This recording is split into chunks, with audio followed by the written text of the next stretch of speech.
Rugby League is back. Drum roll, please. You're a true Warriors fan. I have no recollection of that hot take. We don't all have to agree. It's good to be back. It's just a really boring team. Oh, no. Start winning some games. I think there'll be a lot of changes to the team. I've got them making the 8 for mine. Let's go.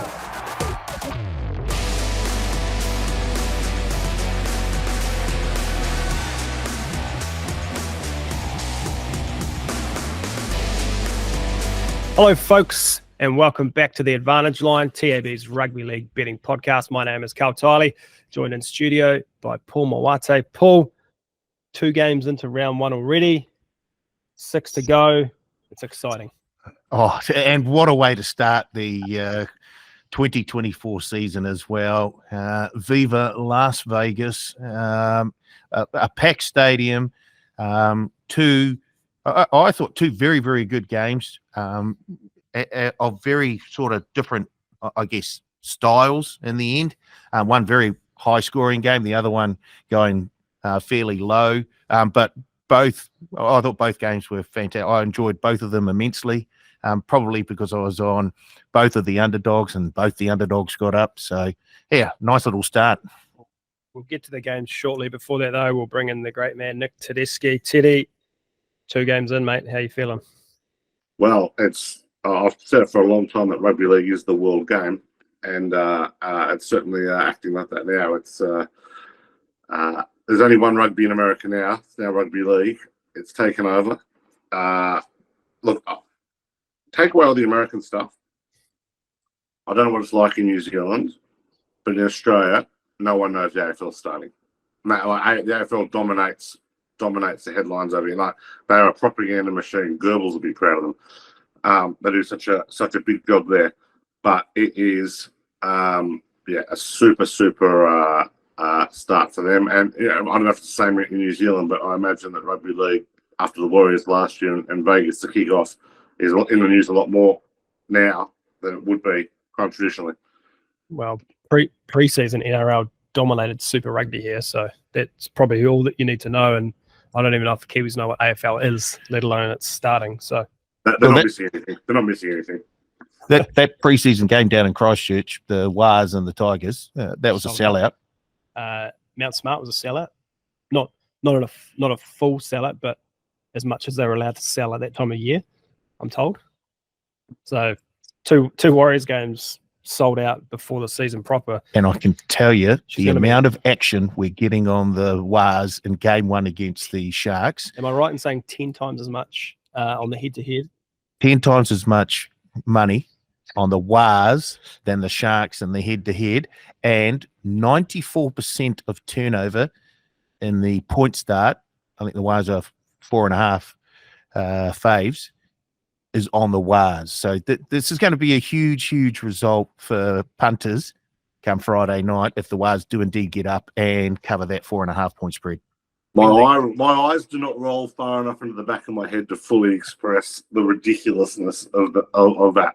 Regardless of whether the Wars are a bet or not, 94% of action on -4.5 is utterly ridiculous. That is a nation that is beset by Wars fever.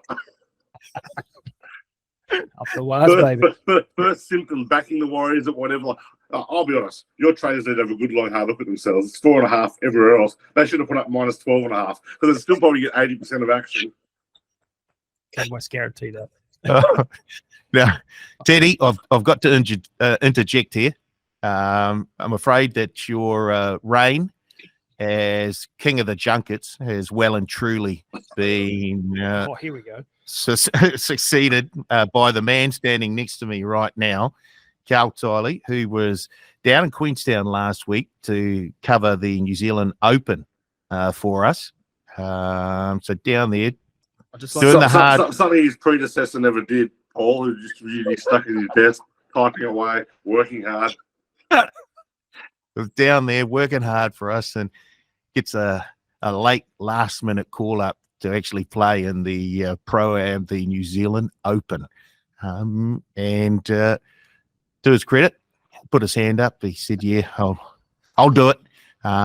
Put out some some posts to try and get his clubs down to Queenstown within 24 that was hours. the most stunning part, Paul. The most stunning part. He was going to Queenstown. He thought he wasn't going to play golf.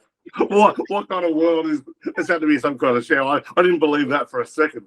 No, I think it's a cover story as well. He took the clubs with him and then put the post out just to make it look like, oh no, I was never intending on playing.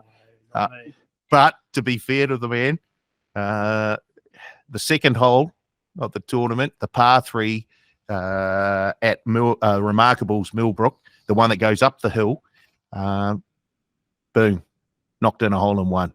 So that's huge. A hole in one in your national open. I'm simply saying off air, like your life's peak, Karl. Like it does not. You could tip every game the Warriors to win 28 premierships in a row. You know, both your beautiful girls could become Prime Minister of New Zealand, and it's not going to top that. I'm sorry. I have to agree. You've hit a pinnacle.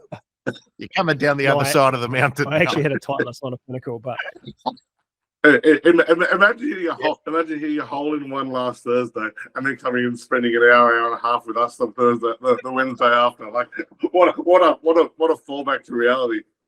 Nowhere I'd rather be, fellas. I'd just like to point out it was not in the run sheet. But thank you for those that care, and I can't imagine there's many of you. Yes, I did have a hole in one in the New Zealand Open. So we'll move on. Back to the wonderful game of rugby league. And actually a little teaser, I guess, for the listeners, and even you, Teddy, might be interested in this. Paul yesterday had the pleasure of interviewing the great Andrew Webby, in his home in Auckland, and Paul sat down with him for about an hour and had a yarn about rugby league and racing. So we've got some stuff coming on our socials in the next couple of weeks, so keep an eye out for that. We'll put the full interview on the Advantage Line podcast feed as well. I'll just say that I can understand why he is so successful as a coach, because he is very, very easy to talk to, and I bought into what he was selling. He was a very, very nice guy, and I can see how he can relate to all sorts of different personalities, different ages. So you got a few personalities. So some of them and a few ages just quietly as well. Oh, here we go. But I already tipped them out before talking to Webby to be minor premiers. I am doubling down on that now. I have no doubt the Warriors are going to be minor premiers 2024. I've gone the other way, Paul. I've got some severe question marks on your judgment for leaving you in his front door. I've gone the other way. I've just downgraded after hearing this. Oh, yes. No, so keep an eye on that. As I say, in the next couple of weeks, that will be released. Right, let's get into it, fellas. I'm going to start with divided opinion. Your divided opinion comment starter this week. Taking those 2 games to Vegas has done absolutely nothing for the NRL. Or has it, Teddy? Oh, has it? It has done a huge amount both in Australia, in the US, and from my understanding, what it will do a great deal for New Zealand next year as well. So, word is the Warriors will be on the plane next year, assuming they have a good season. No, it's been tremendous. Like there was a great article in the New York Post talking up the NRL. The San Francisco 49ers president is currently investigating purchasing an NRL team, either a full share or a partial share. There were 14,000 Australians went over. There's 26,000 Americans / expats who went and enjoyed the game. It was shown live on Fox Sports 1 over there. I don't know what the ratings were, but this is a 5-year plan to build some awareness. Take away all the American stuff. I mentioned it earlier. The NRL has never dominated the headlines in Australia this time of year across the nation more for positive reasons than they have for this. Everyone wants to buy into a winner. Like the NRL, when they do these things, usually, promise the world and deliver an atlas. They actually delivered this time. It was a full fan experience. they've got to maximise that going forward. But Peter V'landys, he created the Everest out of nothing. It was made probably the second most important race in Australia. And now he's created this as a starting point for the NRL season. It has done a remarkable job for rugby league. Rugby league across the globe. V'landys goes all right, Paul. He certainly does. Most things that he touches seem to turn to gold, and this was no different. This was, in fact, probably turned this into diamonds. I probably already said most of it at the beginning of the show without realising that this was going to be the question for this part of the show. Yeah, I think it was just a huge, huge success. Obviously, they're signed up for 5 years. They just have to keep building and building on this. I sort of agree with Teddy. I think I saw a post of his yesterday. I think they have to send good teams to open up the season. They can't have, and if they could make it sort of like the Tigers, Dragons, like they could make it like the Champions League in football, where you have to finish in the top 3 or 4 of your national league to qualify for the Champions League the next day. Well, how about you have to finish in the top 6, or make it the top 6 to have a chance, front row seats in getting to next year's Vegas games, because that just adds a wee bit more spice to that 5th and 6th place on the ladder come the end of the season. But we have to, well, the NRL has to send good teams to play in Vegas to start the season off. I think good and popular teams. I think there's a few good teams. Obviously, number one criteria. There's stuff like Manly with the Eagle, the Roosters, red, white, and blue, Melbourne, New Zealand, big markets. Big markets that America. The worst thing they could do would be going sending a West Tigers or a Canterbury Bulldogs or a Cronulla Sharks. That's what they can't. They can't go doing that. They need to send the cities that are identified. I would send the Canberra Raiders, who are going to be dreadful this year, ahead of Canterbury, the West Tigers, the Cronulla Sharks, the Parramatta. They need to send big, popular, good teams. So I think that's from big market areas. So I think next year you'd be looking at Melbourne, New Zealand, and Penrith would be the only teams I'd really be looking at changing, and probably one of the teams that went this year. Yep. I can't disagree with either of you. I had a look at the some of the quotes from different American writers or bloggers and stuff from the games, and I've pulled a couple of my favorites here. This quote: "Hey, this NRL Vegas is hella fun to watch. Australia is wild. Almost everything that moves there can kill you, including rugby."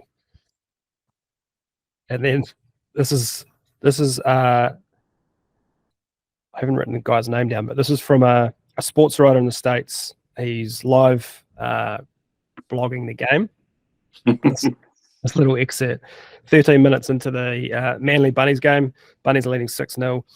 And he said, "A Bunny player called Braith is already bleeding, and the trainer has come out to help sort out the cut, which he does well, and Braith stays on. Now another player is being treated with blood all over his face. This time it's Manly's number 5, Paulo Jackson. Wait, another player is bleeding. Is this normal?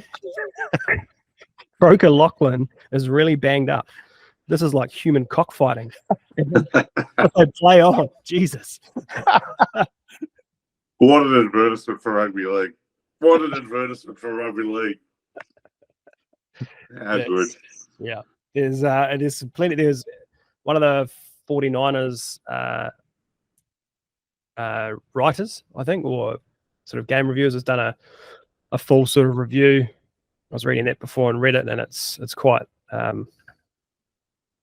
he basically loved the game. Obviously a few things still doesn't understand, but a few things that they could improve on. One of the big ones I think the Americans struggled with was identifying players. Yep.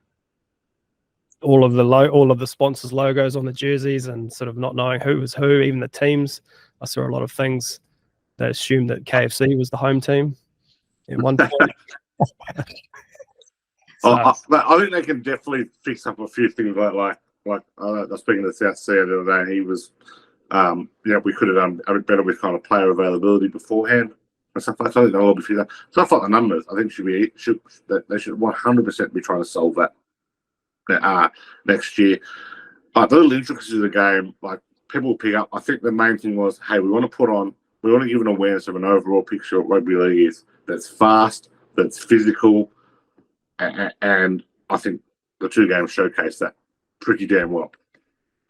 Certainly did. And we'll get straight into that first game. Manly 36, Bunnies 24, 60 total points in the game. We were talking about it a couple of weeks ago, and we said unders, unders, unders. The field's too small. Not going to be able to score any points. Teddy, it was a heck of a start.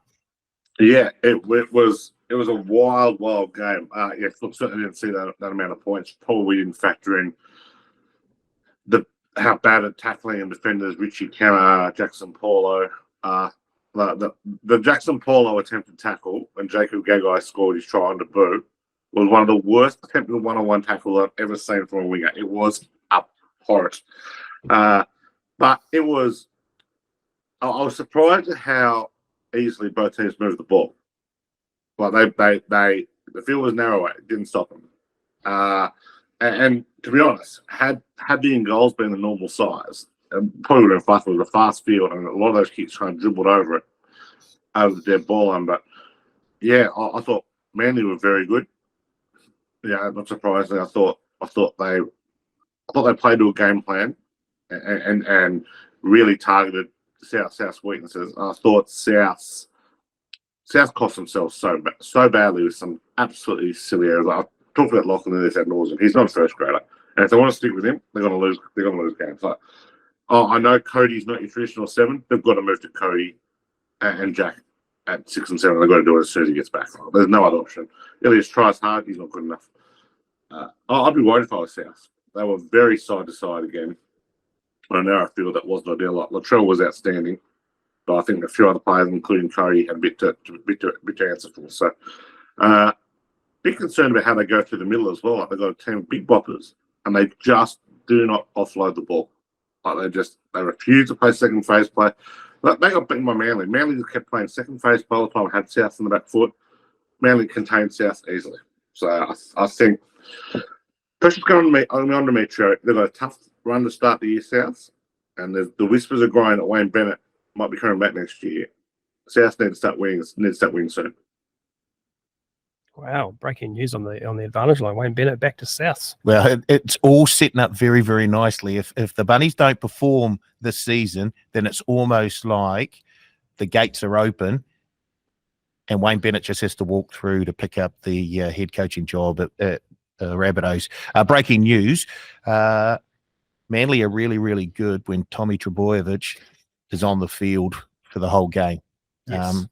I think it was their second try that they scored where they had a scrum and Tommy lined up on the left-hand side behind the back line, and then as the ball got fed in, he drifted across to the right-hand side, and it created space for the try scorer. Just escapes me.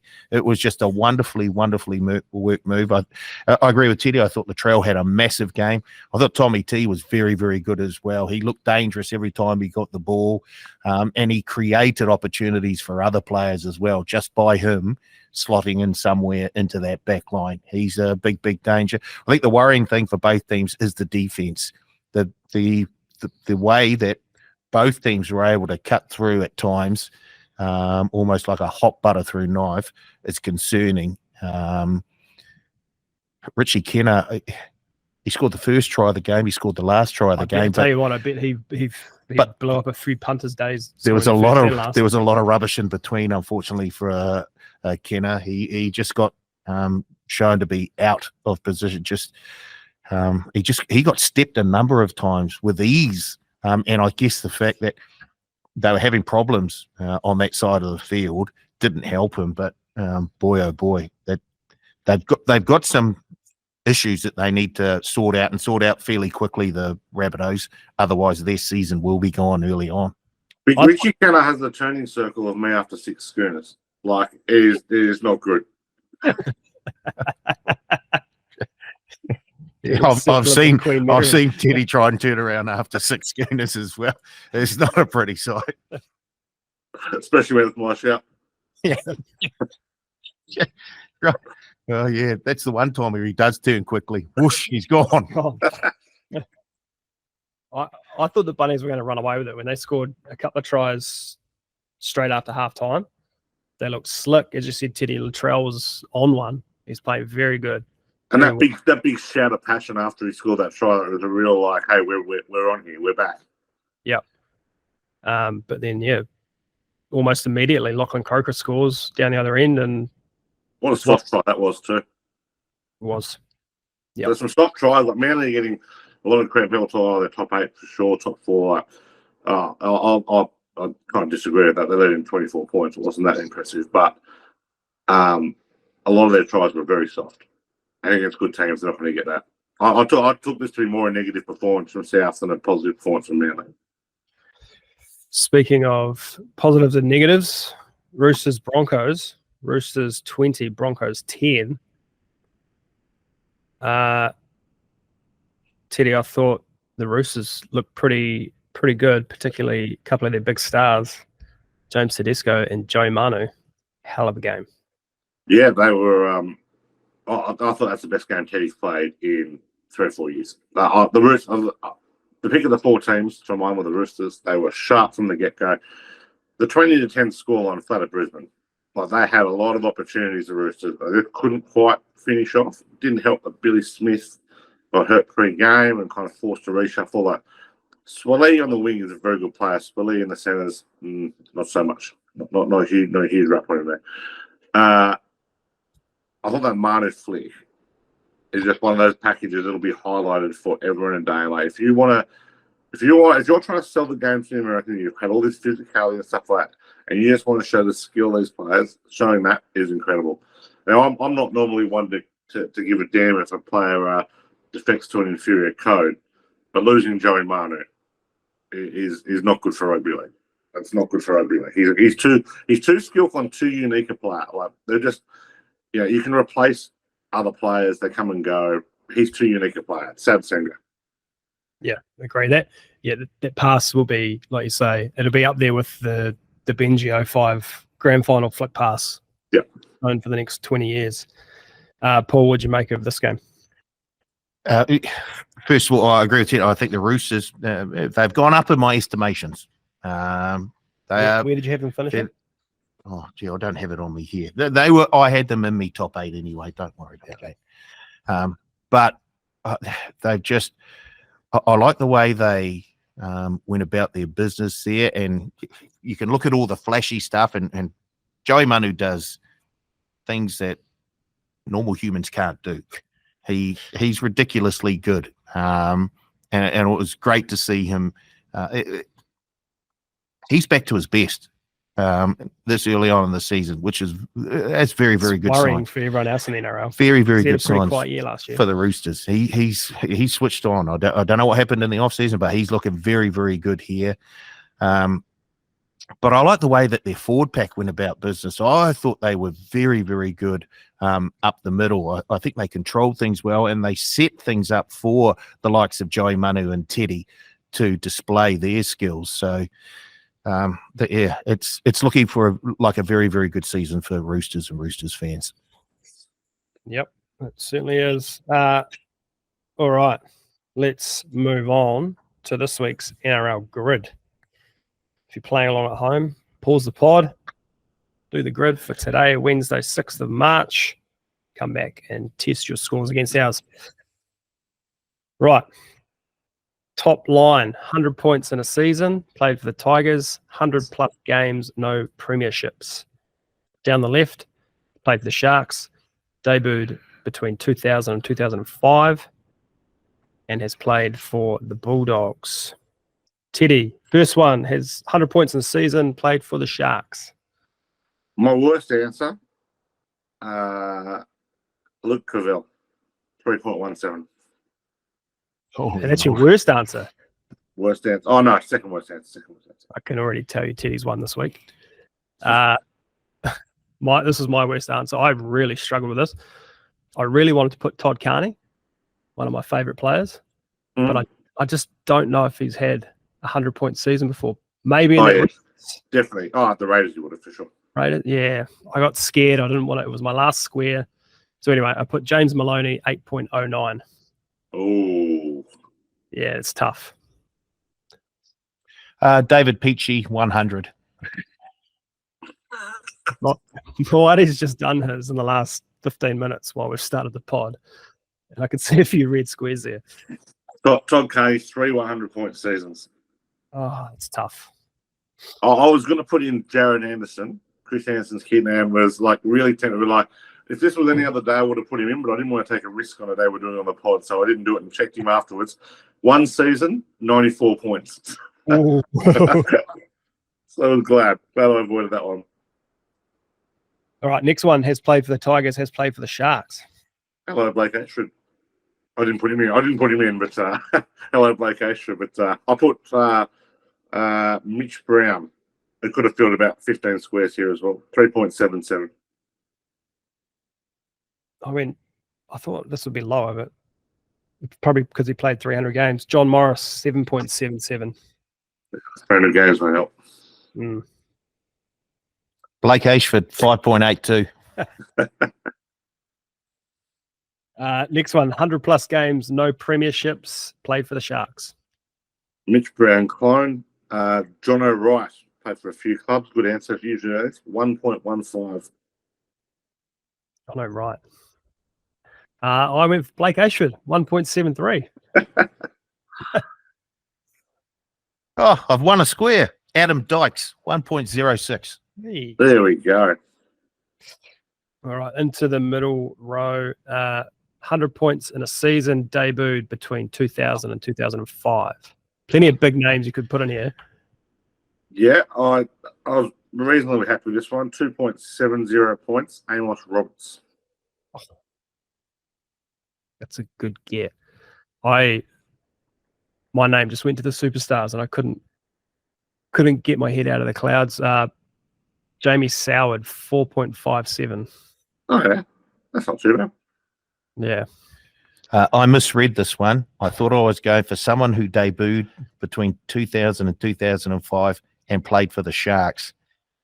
It was actually debuted between 2000 and 2005 and scored 100 or more points in a season. I went with Paul Gallen. 100. I see the birthday drinking started early too. He scored 100 points in his career. 63 tries. Okay. Next one, played for the Tigers, debuted between 2000 and 2005. Another one who could have. There are so many middle of the road outside backs who played for the Sharks and the Tigers, and this is another one. Dean Collis, 1.59. Oh, that's nice. Liam Fulton, 2.97. If I want to have a guess what you guessed here, Paul, but I'm going to guess you put in Paul Patawira. No. He could answer every week. He goes well for me. No, I pressed the hint button, and then all these names came up, and I thought, well, all of them are correct, so I'll just pick the most outrageous one. And it turns out, no, he's not correct. Paul Eiton, 100. Never played for the Tigers. Oh, jeez. Oh, no. This is going good. 100-plus games, no premierships, and debuted between 2000 and 2005. One of my favourites, Canberra Raiders legend, one of the great gingers of all time, Alan Tongue, 1.14. Nice. One of my favourites, Warriors legend, Manu Vatuvei, 1.64. You could have picked a few Warriors legends. 100 games, no premierships. Yep. If you're looking for 100 games, no premierships, you can look at a few of the wire. You won't be able to do that after this season, but Manu Vatuvei, 1.64. Oh, really? Nice. 100 points in a season, has played for the Dogs. Well, I'm going to wizard for this, and it's a completely undeserved wizard, but I kind of know how this game works. And because he only played 3 years of the NRL era, Daryl Halligan, 1.55. But they kind of missed most of his career. So sometimes you get wizards for being super clever. Sometimes you get wizards for just being a bit of a deviant jerk, and that's what I was this time. Daryl Halligan. There's an asterisk over this one already. And there's a wizard asterisk. I'll cop that. I'll cop the asterisk there. I've settled for Brett Kamali, 7.17. I struggled. Al Masri, 6.86. We get from that one, Paul. Cheers. Hasm is less. Is how less than Hasm Brett Kamali. Less than Brett Kamali. Yeah. That's He right. played significantly fewer games than NRL era, I would have thought. True. Play for the Tigers, play for the Dogs. My only brain this time around. For Amunu Brown, 1.9 points. FY got sent off in Super League a couple of weeks ago as well for possibly the worst send-off in any sport, any code you've ever seen in your life. He barely touched him. That was outrage. Yes. The commentator at halftime, the analyst at halftime walked off the set. He was that disgusted by. Wow. Yeah, for Amunu Brown. Matt Utai, 3.32. David Clemmer, 7.38. Cheers for the effort, Paul. It wasn't 100. Last one, 100 plus games, no premierships, and played for the Dogs. So this is a little recount of the Canterbury hooking situation. We had Damien Cook. We let him go after a game until we could downgrade to Michael Ennis. Then we downgraded Michael Ennis to swap to this guy, Michael Leisha. 1.18 points. He was dreadful. He played 120 odd games for the Bulldogs and was horrific. So, yeah, great work, Canterbury, 10 years ago. He was supposed to be the next Cam Smith at one point, wasn't he? Well, what he is the next Statue of Liberty because he moves about as fast as it. How good. Canterbury not just going bang, they doubled down on that. Bang again. Yes. I went for another Warriors player here, who's also played for the Dogs. Marcelo Montoya, 1.39. I'm good. There are some players that leave, but you're sad that they go. Marcelo Montoya was not one of them. One I've mentioned before in previous grids, Nigel Vangana, 1.53. One of the greats. All right. Give us your total, Ted. 18.1. You only beat me by 20 points this week. 38.7. 324.3. I hope you've got an overall tally being kept here, Karl. I haven't started, but I'm going to go. No overall tally. Paul's on about 700. So I know that This is Paul, match Paul, the line for Paul for it against either of us is plus 6,000 by the end of the year. And there's a lot of smart money on the minus. I'll take the minus. I'll take it now. All right. That's another week of NRL Grid.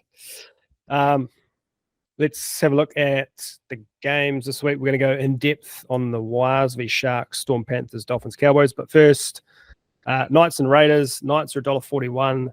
Raiders $2.80. I didn't put this on the run sheet, but Ted, do you want to give us a quick comment on this game? Yeah, you want to be on big underdogs in round one. Raiders are a pretty ordinary side, but I like Hosking in the back row. Newcastle are really overrated. Pond can't replicate what he did last year. Got to be on the plus in this one. Next one, which we'll get to shortly. Warriors $1.51. Sharks $2.50. Storm $2.28. Panthers $1.60. The Eels $1.44. Dogs $2.70. Paul, do you want to give us a quick comment on that game? Which game? Eels Dogs. Eels Dogs.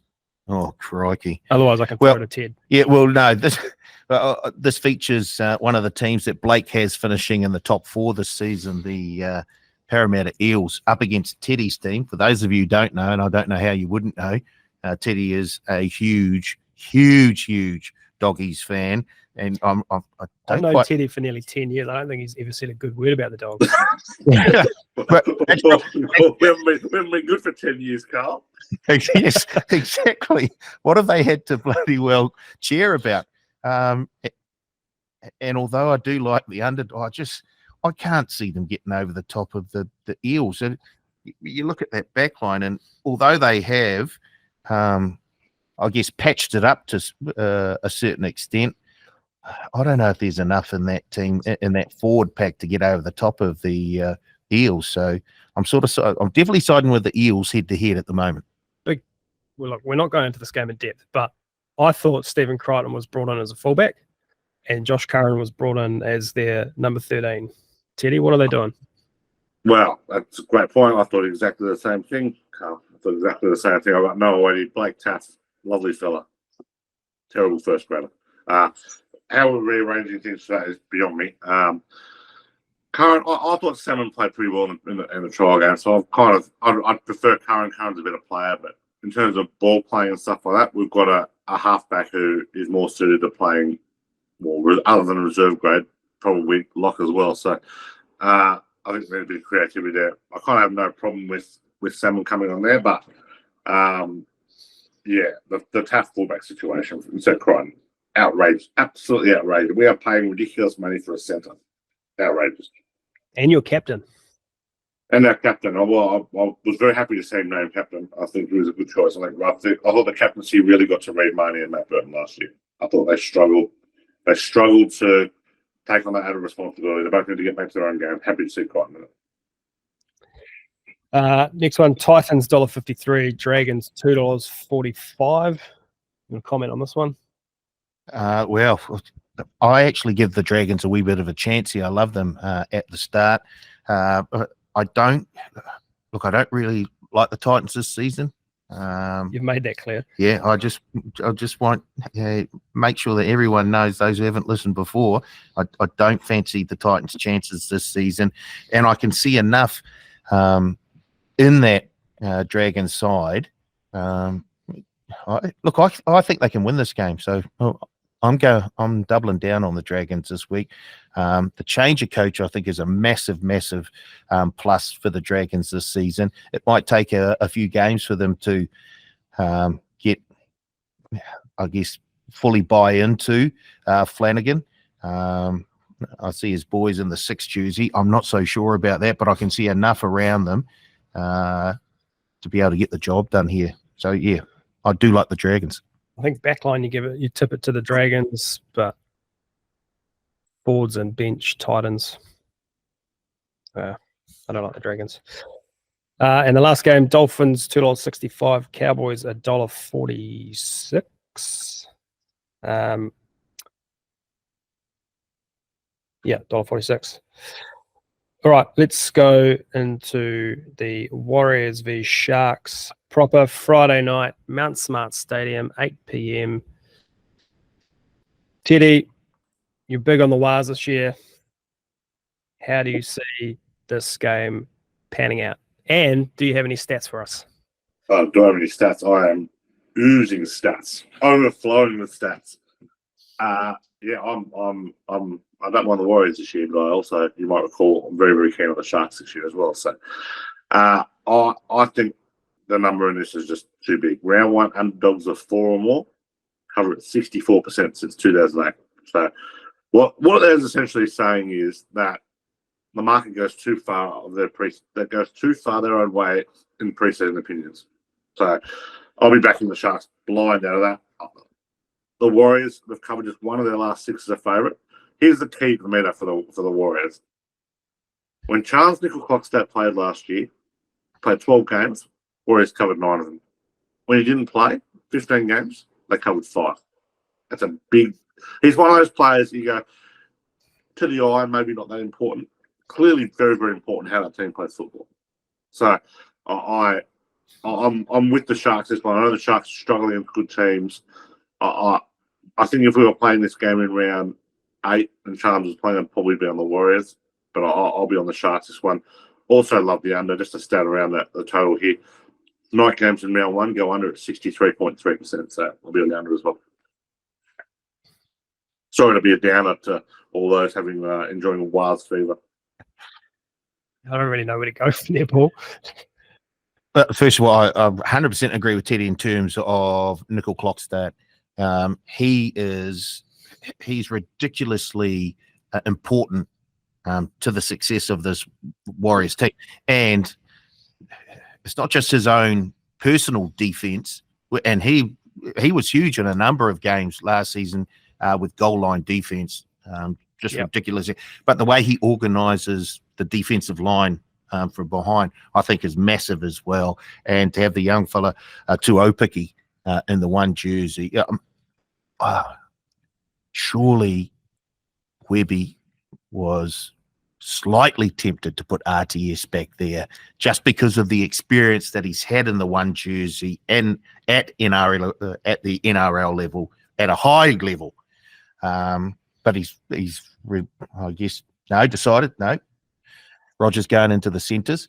So the young fella I'm sure that the Sharks are going to target the young fella at the back there. So it's going to be a busy, busy night. I still like the Warriors. Just the way that they've come into this season, I think they've got enough in the forward pack to blunt the potency of that Sharks backline. So, yeah, I've got the Wars 1-12. I struggle to see where the Sharks are going to score points. Like looking at the Warriors forward pack, it is very defensively minded. Can make a tackle. Obviously, you've got Adam Blake, Wade Egan, Mitch Barnett, who sort of love to throw it around, but that back row will just tackle until they can't. Roger, his addition on the left there, he could be maybe the best attacking and defensive centre of the year. Well, he should be fresh. He wouldn't have made a tackle in 3 years. That's 3 weeks in a row, folks. Another little swipe at the other code. I reckon I can get this streak to 30 just quietly. I think you can too. Shout out to my friend Grant Nisbet. Yeah, I can't see anything but a Wires win here. Packed Mount Smart. That atmosphere, players have said it themselves, it just brings something else to the team. You can't deliver stats around that, Teddy. How many of your last 6 do you reckon you've covered as a favourite? All the back end of last year. Didn't you just tell us before? I don't think so. 1. That's all right.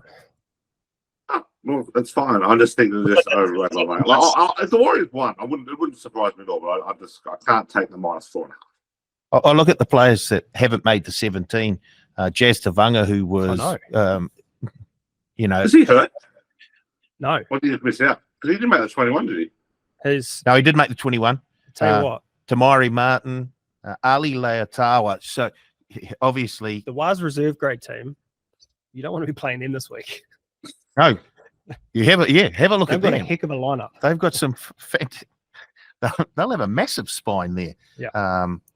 But, yeah, the ones that... And I can totally understand Tom Ali making the bench. I think he played his way into this team on the back of his performances in the preseason, and also towards the back of last year. I thought he was massive. So I'm really, really happy for him. Dylan Walker, of course, isn't it? Freddie Lussick. Freddie Lussick was the big surprise. Him over Tavanga. It's surprising they're playing Walker and Lussick, I would have thought. I know Walker plays a slightly different role. Walker could fill in the hooker if required. Egan plays big minutes. I am surprised. I think that does maybe leave them a forward short on the bench, but yeah. Who am I to question Andrew Webster, obviously? Nobody. Did you ask him yesterday? I didn't ask him about his team selection, no, but... It wouldn't surprise me if there's a late change. It wouldn't surprise me if they bring on another forward into that instead of 3, probably. Yeah, I think I wouldn't be surprised to see Jazz on there. Yeah. Get that call up. Because Jazz is just a quality back row. Like Jazz doesn't. If Egan's going good and can play 80, you can find a role for Jazz. Yep, exactly. Okay. The game following immediately after, Storm at home, the Panthers. Teddy, I'm hoping you're going to give me some stats to back up my thoughts around why the Storm are going to win this game. Well, they don't lose in the first round, do they, Teddy? That's one stat I know. They don't lose. They don't lose. They've won. And it probably goes back further than this, but I've got a database of the last 15 years. 14-1 in round 1. The Storm. They've covered 6 of their last 7, so they win. They win, they cover, which is helpful. So you've got to remember they're outsiders this week. They're often big favourites. They round 1. I think they're what line are you got? Are you got at +4 yet? +4.5. I know they're out that way in a lot of bookies. We have it 4.5. Yes, 4.5. Home underdogs of +4 or more in the first 4 rounds of the year. I cannot express this enough.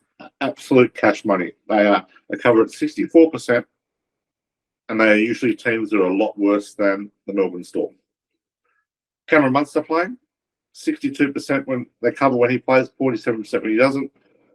Panthers, as good as they are when they've gone interstate over the last 4 years, 15 and 14 against the spread. They're a bang on average cover team there. I know they left the big games. They've got a great record against Melbourne lately. There's no knock on them. Anyway, this number is just wrong. I am backing the Storm plus 4.5 with a huge amount of confidence and with equal confidence. Bit annoyed that this total came up so low, but understand it. Love the under in this game. But every which way you cut it, this is an under game. The under is 17-6 when the Panthers are favoured in the state, 10-6 when Melbourne are dogs, and round one night games 63.3%. Under in the last 3 seasons, round one games 14-4 to the under. Panthers also have a horrible record at Amy Park. I think 8-1 in their last 9 or something like that. Yeah, I don't think they've played there for. This is the first meeting since 2018, though. So at Amy Park, so it was a very bad Penrith team. It was a pretty ordinary Penrith team against pretty good Melbourne teams. Yes. Okay. I'd say that there are probably quite a few teams that have very, very poor records at Amy Park up against the Storm. But I'm a Teddy. I love the plus 4.5. I can understand why the bookies open the Panthers favourites, defending premiers. You match the two teams up man for man, and you have to say the edge does go towards the Panthers for mine. Certainly in the forward pack, in terms of, I guess, experience, been there, done there. Remember, they've been across to the UK. I know they've, that was a couple of weeks ago, but that can take its toll on the big boys. The one sentence that keeps coming back to me: Storm don't lose in round one. Bellamy doesn't lose in round one. Are we surprised to see Sean Bloor not in the 17? No, the whole Sean Bloor thing I think is a bit overplayed. Look, there's no doubt. Most people picking him over Joe Chan, so there's no a bit of a surprise there. But there's a lot of talk that Sean Bloor is going to be the next piece of art that Craig Bellamy's pulled out. Not sure about that. Might be the next Tarek Sims.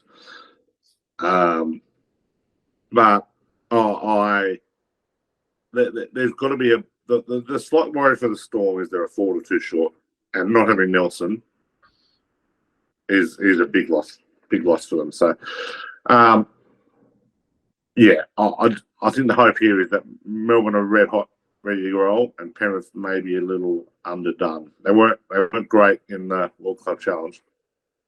Yeah, and they've got a lot of trouble going on. So, look, they lost round one last year. Doesn't mean they're going this year. But I'm very happy to take them on as a big interstate favourite. Yeah, that's what I wanted to hear. I like the idea of the Storm this week. Anything else to add, Paul, on that game? No. Just very happy to take the Storm at the line.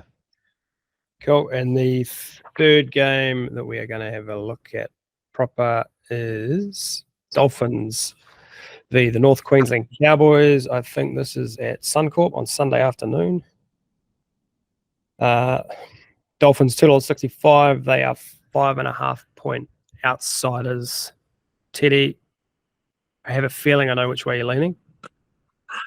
Anyone who's listened to this podcast over any time over the last however long this has been going, there's only one way to bet this game. When I priced this game up, I had the Dolphins slight favourites. I have no idea how they're 5.5 point underdogs. I know they lost Tom Gilbert.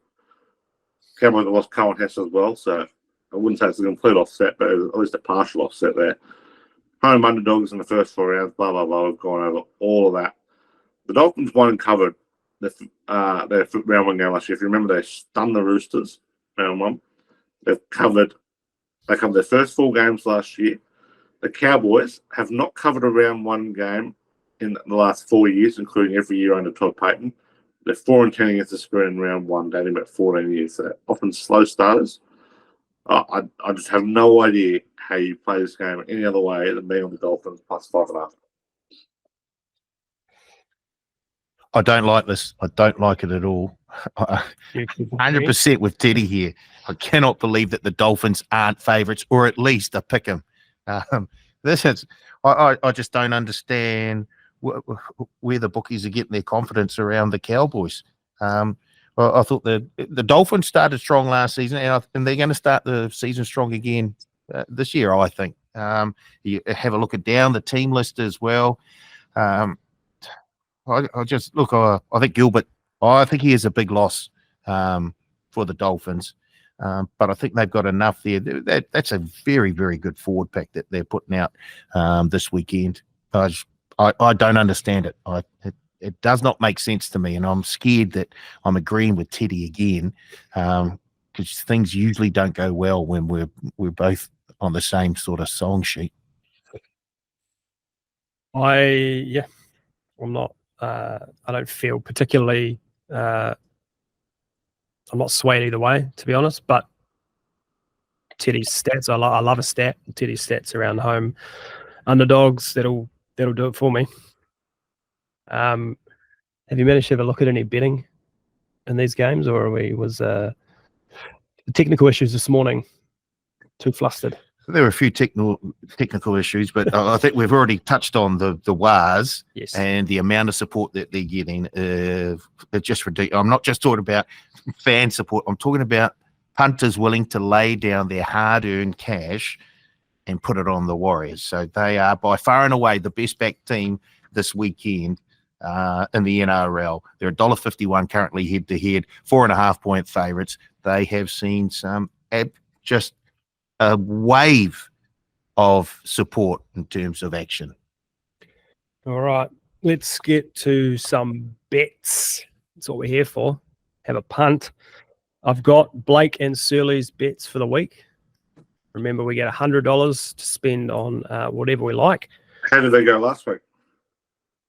I did not review how our bets went last week. I can tell you. Well, I can tell you how I went. I took Manly plus 2.5, the Roosters plus 4.5. I put the whole hundy down on that 2-leg multi. Yeah. Ding dong, ding dong.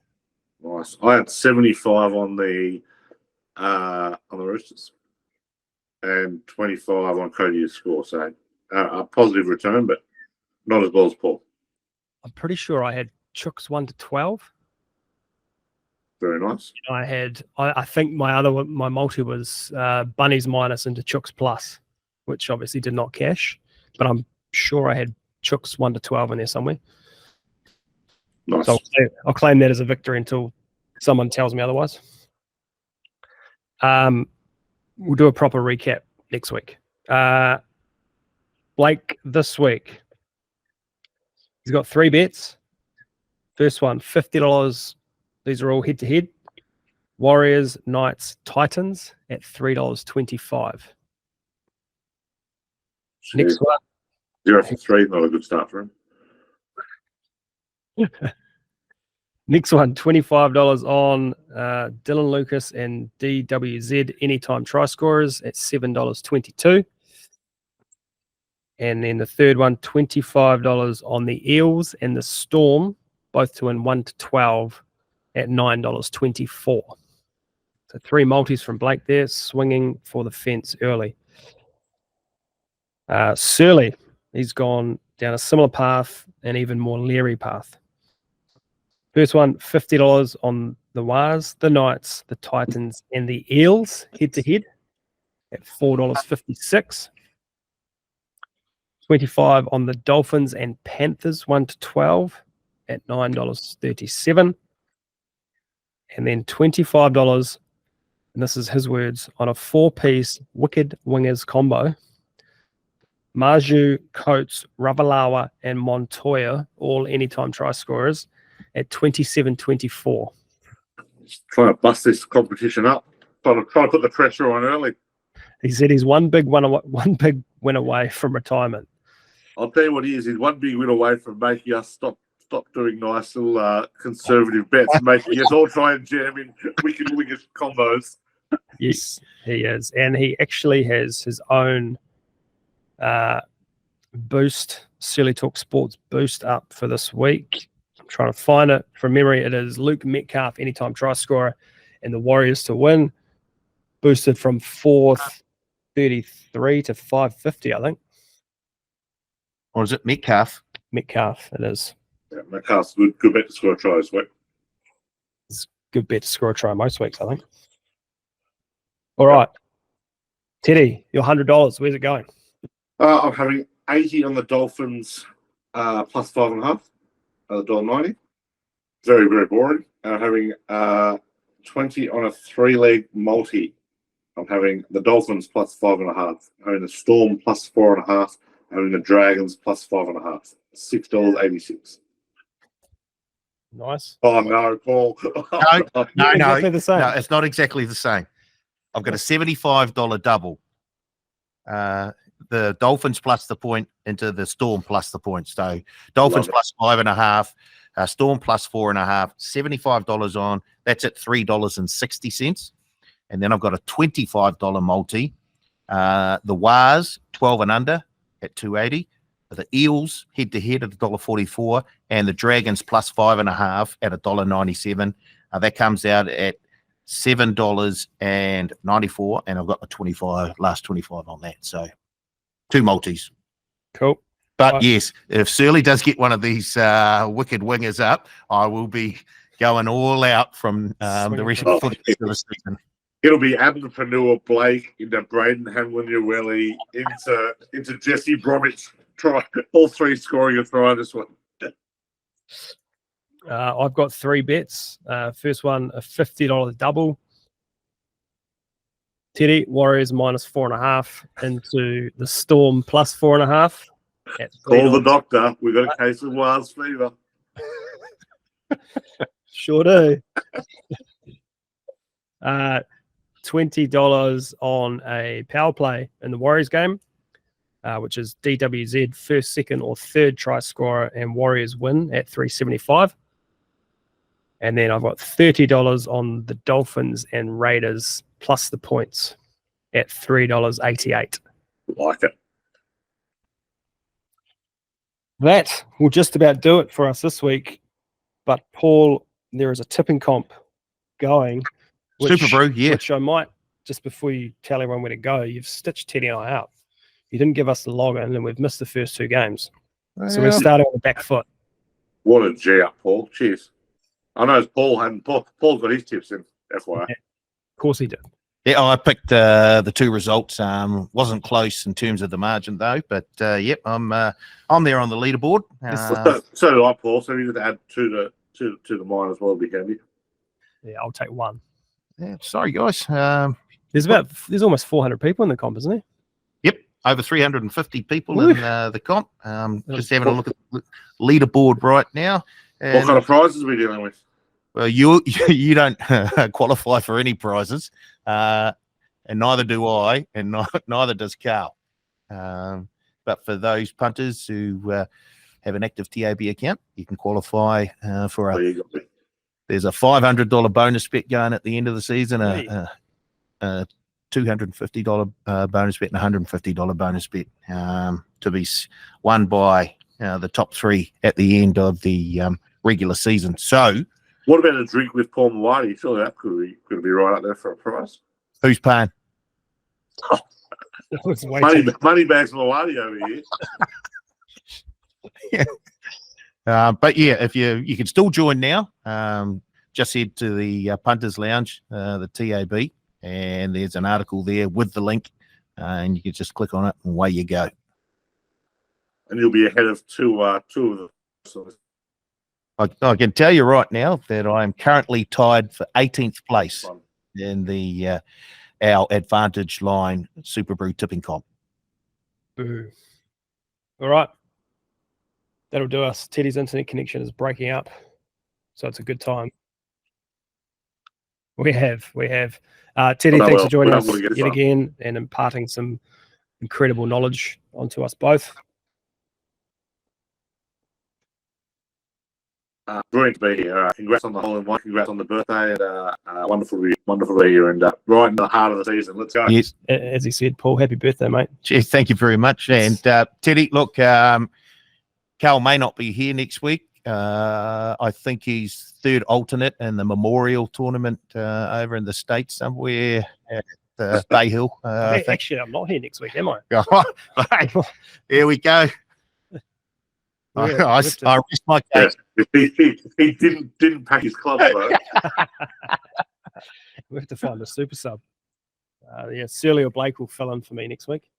Beautiful. Little family holiday. To the punters out there, thank you very much. And we'll see you next week. Up the on wires. Advantage Line.